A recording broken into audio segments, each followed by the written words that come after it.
মৃত্যুর সিদ্ধান্ত থেকে কখনো পিছে যেতে পারে নাই। মৃত্যু সবার জীবনে চলে আসবে, একদিন না একদিন সবাইকে মরণের স্বাদ গ্রহণ করতে হবে। সবাইকে একদিন মরণের স্বাদ গ্রহণ করতেই হবে। সবাইকে একদিন মরণের স্বাদ গ্রহণ করতেই হবে। আইনামা তাকুনু ইদরকুকুমুল মাউত ওয়ালাউ কুনতুম ফি বুরুজিম মুশাইয়্যিদা। তোমরা যেখানেই থাকো না কেন, মৃত্যু তোমাদের কাছে পৌঁছে যাবে।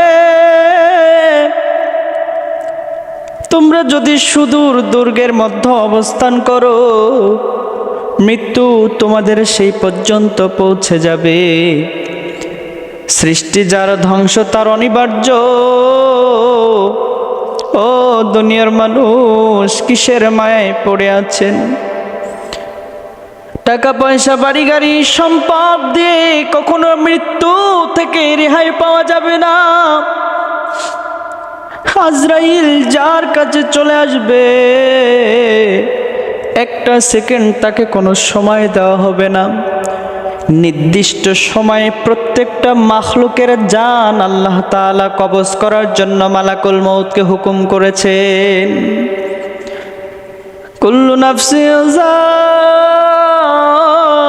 যায়িকাতুল মউত, প্রতিটা প্রাণীকেই মৃত্যুর স্বাদ গ্রহণ করতে হবে।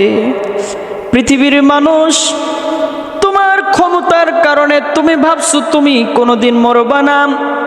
তোমার সম্পদ আছে তাই তুমি আমোদ প্রমোদে মত্ত আছো, ভাবছো মরবা না। তাকিয়ে দেখো, পৃথিবীর বুকে সবচাইতে ক্ষমতাশীল একজন বাদশা ছিল ফেরাউন, নমরুদ, আবু জাহেল। তারা চিরদিন কিন্তু টিকতে পারে নাই।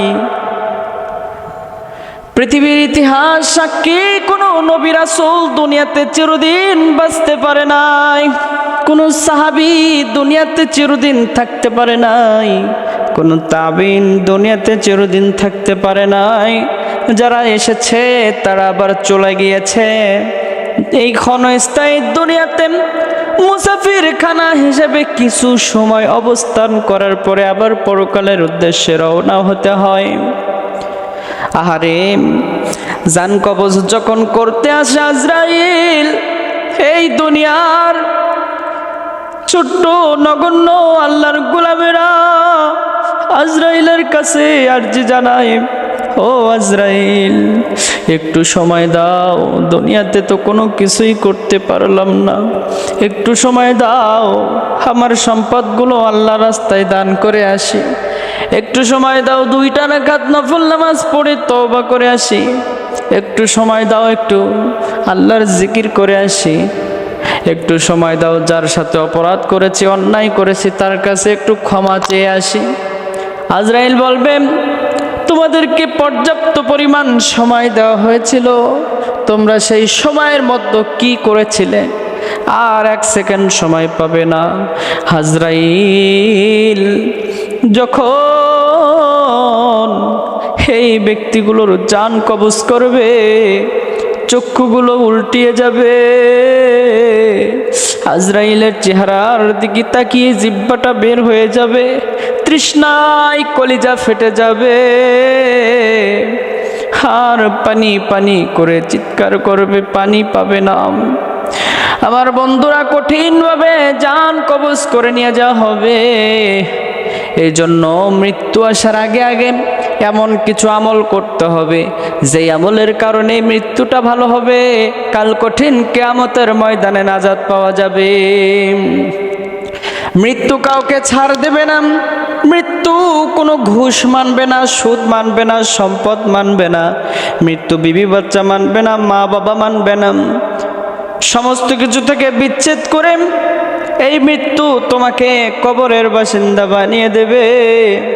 তাকিয়ে দেখেন হযরত মুসা আলাইহিস সালাতু ওয়াস সালামের দিকে। হযরত মুসা নবী তিনি দাঁড়িয়ে আছেন। আল্লাহর হুকুমে ফেরেশতা আজরাইল মুসা আলাইহিস সালাতু ওয়াস সালামের কাছে উপস্থিত। হে মুসা কালিমুল্লাহ, আল্লাহর পক্ষ থেকে সালাম গ্রহণ করুন।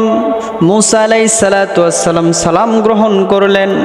সালাম গ্রহণ করার পর ডাক দিয়ে বললেন, তোমাকে তো চিনি না, তুমি কে? বলছে, হে মুসা কালিমুল্লাহ, আমি কখনো কারো কাছে যাই না, কিন্তু যার কাছে জীবনে একবার যাই তার জান আমি কবজ করে নেই। মুসা আলাইহিস সালাতু ওয়াস সালাম বললেন, তুমি আমার কাছে এসেছো, কারণটা কি জানতে চাই?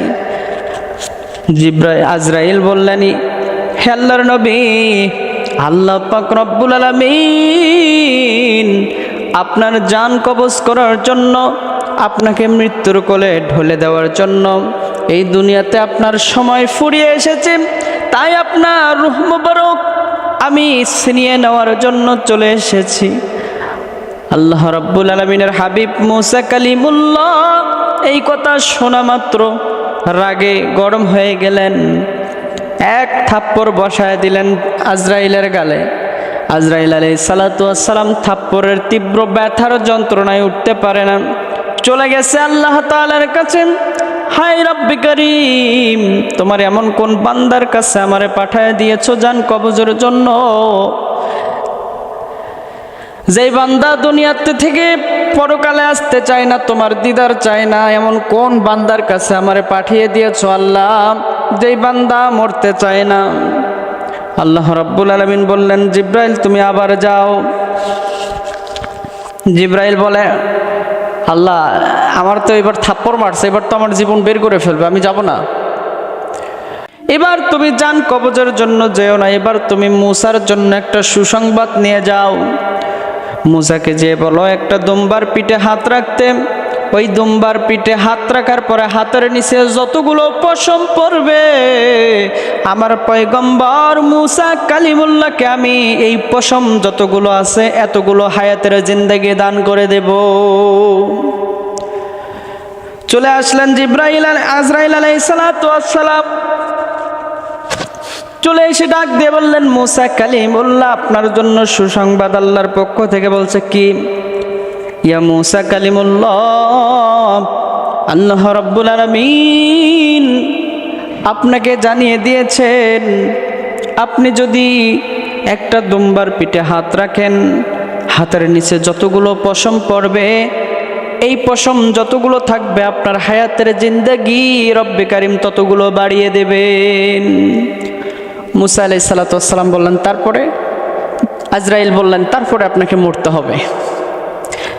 মুসা আলাইহিস সালাতু ওয়াস সালাম বললেন, মরতে যদি একদিন না একদিন মরতে যদি হবেই, তবে দেরি কেন? আমার হায়াতের জিন্দেগি যদি একদিন শেষ হয়ে যায় তাহলে দেরি কেন? আল্লাহ যা ভালো চায় তুমি তাই করো। ও আজরাইল, তুমি আমার জান কবজ করতে পারো, কোনো সমস্যা নাই। আজরাইল আলাইহিস সালাতু ওয়াস সালাম তখন তার জান কবজ করে নিলেন। এভাবে নবীরা পর্যন্ত আল্লাহ তাআলার এই সিদ্ধান্ত থেকে, মৃত্যুর সিদ্ধান্ত থেকে কখনো পলাতে পারে নাই, মৃত্যুর সিদ্ধান্ত থেকে কখনো পিছে যেতে পারে নাই।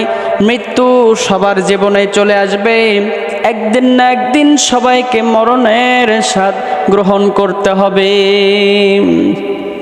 সবাইকে একদিন মরণের স্বাদ গ্রহণ করতেই হবে, সবাইকে একদিন মরণের স্বাদ গ্রহণ করতেই হবে।